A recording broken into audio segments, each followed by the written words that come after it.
The elder gods ain't just whistling Dixie. First of all, they don't whistle. Second, they exist, whether you believe in them or not. More on that later. Third, you do not want to notice them or have them notice you. I know that now. They're coming. H.P. Lovecraft was a high school dropout and a racist. Trying to fit in gave him repeated nervous breakdowns. He got his start by writing whiny letters to the pulps complaining about the quality of other writers' work. He was never able to support himself with his stories and poems, and lived off family money. When that ran out, he married. His wife supported him. He was a mama's boy, a shrinking violet, 4th place finisher. But he had a great name, and a pretty good imagination. Maybe too good. He imagined things that took root in the minds of others, fired their dreams, and spread and spread. People read his stories and saw the world in a new way. It was like a virus, a plague, like an invasion of body snatchers. It had power. You see, some things exist. You can eat them, burn them, or put them in the trunk of your car. In the great dichotomy of what is and isn't, they is reality as we know it. But you say some things real but not tangible. They can be felt but not seen or measured. Things like hope, freedom, God. Things worth capitalizing. You're right. They do exist. They exist because we believe. We think. We created them. God began when we imagined them, called out to them for help, and blamed them for tragedy. Hope was created the first time someone thought that life could be better than mud, spoiled food, and disease. They were wrong, but still, we hope. Our world changed when God began, and when hope began, and all those other capitalizable intangibles. We can measure their effects, if not the things themselves.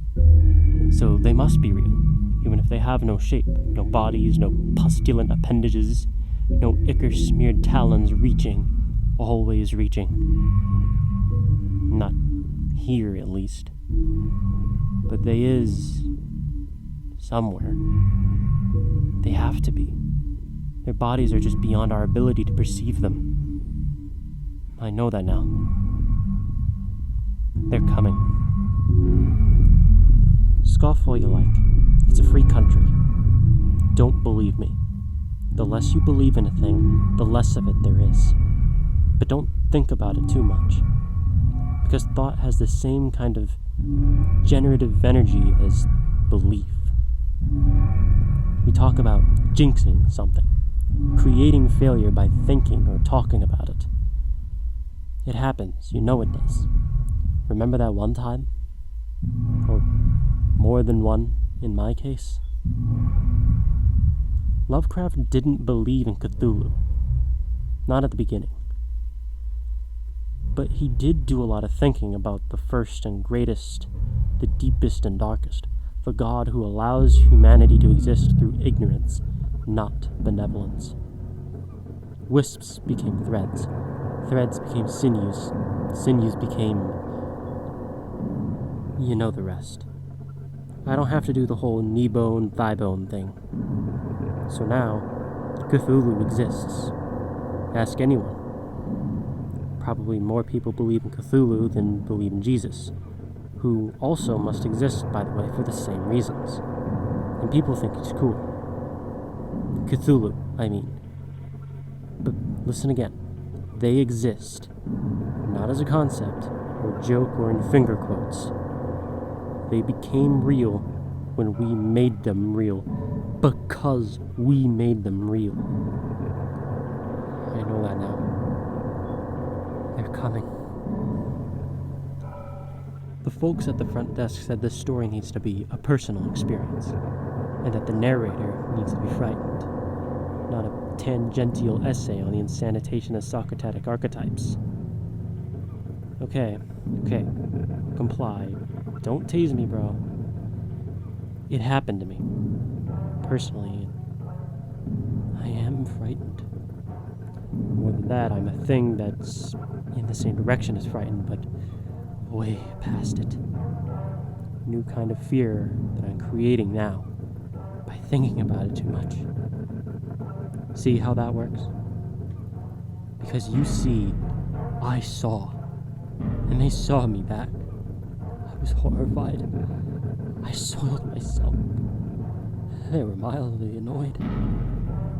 When you are dealing with a thing that has the eyes the size of Jupiter and too many of them to count, even annoyance is just a bad thing. Suddenly they're aware of us, in the dust of the corner of the room they never use, and they're thinking about sweeping up.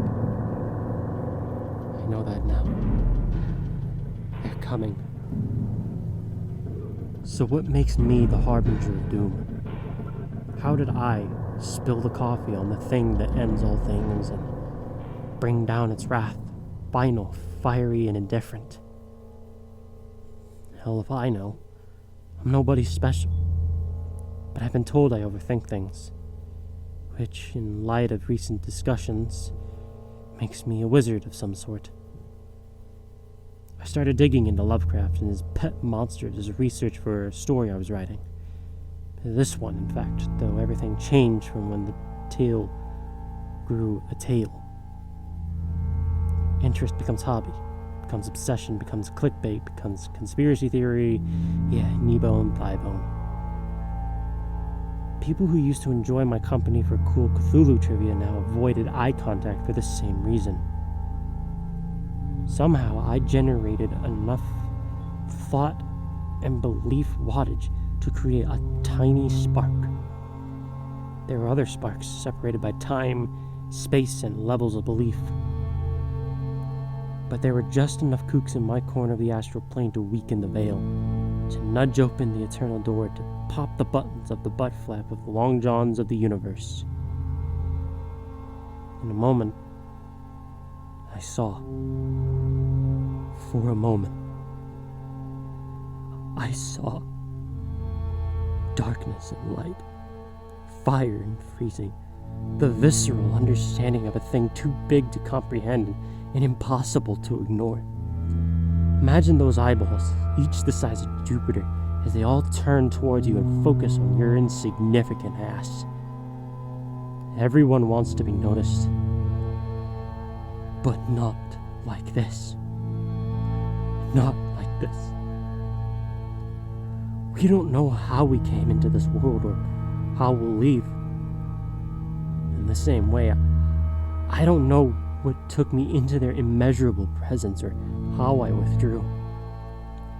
Maybe I was there for longer than I realized, but my brain was unable to hold anything beyond that first gaze. When I became aware of myself again, I only knew a few things.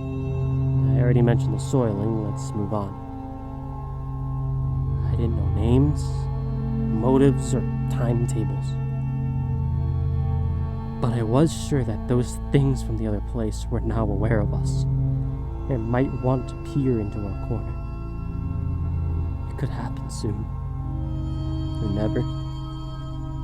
Maybe I'm crazy. I hope I am. Because if I'm not, I've somehow brought the Great Reckoning. The end of all things, the ultimate capitalization. Do me a favor. When you're done reading this, shrug and keep scrolling. Don't believe me, and for God's sake, don't think about it later. Keep it light, have a laugh, smoke some weed. Because thinking has consequences. I know that now. They're coming. I'm sorry.